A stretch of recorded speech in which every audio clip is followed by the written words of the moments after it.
Men need true affirmation. That means I see your substance and I see it improving and I want to help it improve.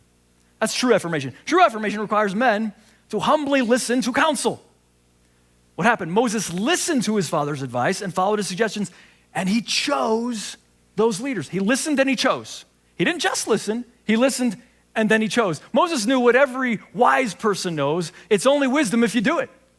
If he would have just listened to the wisdom of Jethro, it wouldn't have made Moses wise.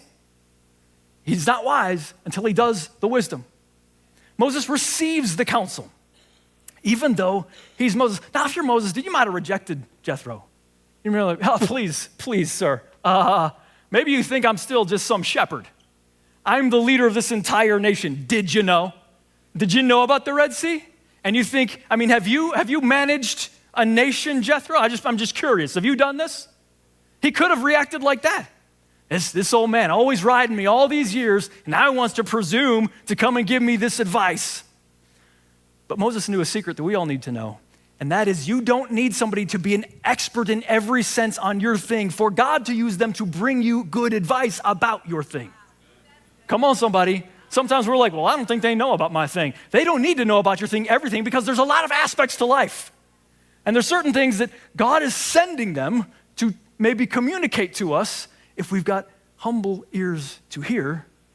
And it doesn't mean they know everything that we know, but we really know a lot less than we think we know. Come on, somebody. There was a young pastor in the early 2000s. The internet was just kind of like coming online for ministry. And he was one of the first guys to have like a real podcast going out, and people loved it. And he got this big church suddenly. It was like a mega church. He was going to all the conferences. He was going to the places where people that were far older than him, who had been in ministry for years, who had large ministries, he was going to places with them, but he wasn't taking advantage of them. People would ask him, hey man, you're with all these really famous guys, like they could help you so much. Why aren't you taking more advantage of this? And he says, because until they've got a bigger church than me, I can't receive anything from them. Woo! Unfortunately, about 10 years later, that minister had a great fall. He's working his way back now, but I don't think he would say the same thing.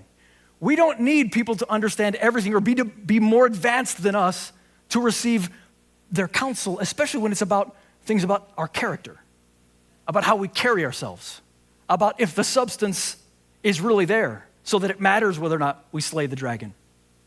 So let's just all agree. Let's not be demanding that everybody has to be an expert in our area for us to receive anything from them. Let's just say, I'm open. I want to receive anything that anybody is saying if God sends them. See, Moses, he's so awesome. Even though he's Moses, he's flexible.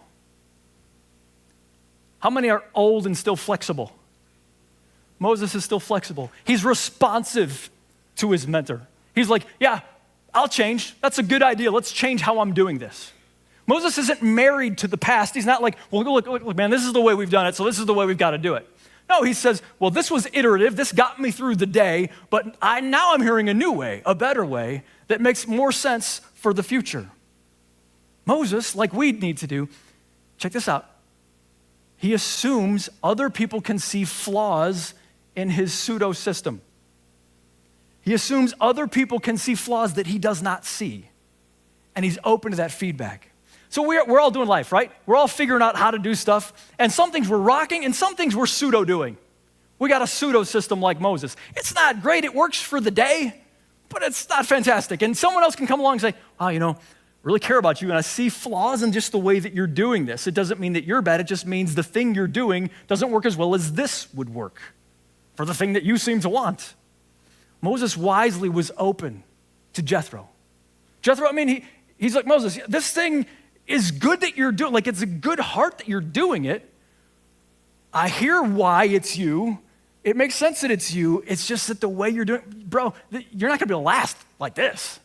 How are you ever gonna lead these people if you gotta meet with every single one of them? Moses was blessed to have Jethro. I wanna introduce you to two of my friends.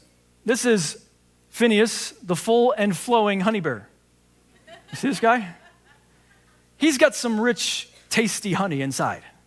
He's open. Now, the thing about Phineas is he's really open. You can just open him right up. He's like, I'm ready to receive. You want to pour more honey in me? Do it. I'm ready to receive it.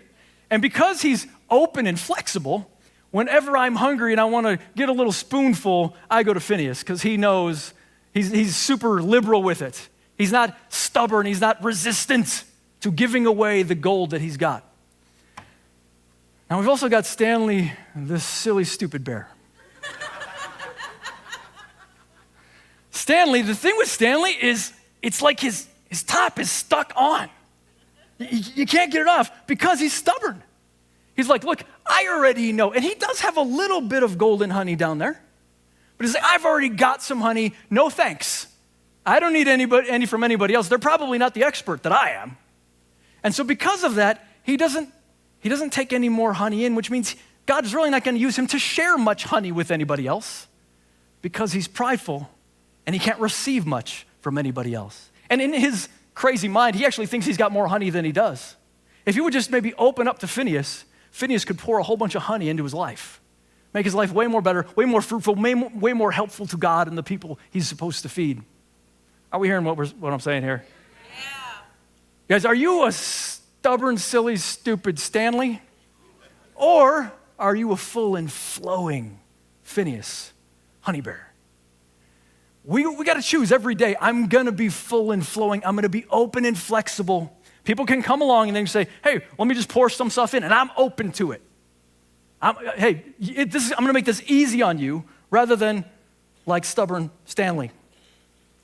We're not getting much feedback, my friends, unless we invite it.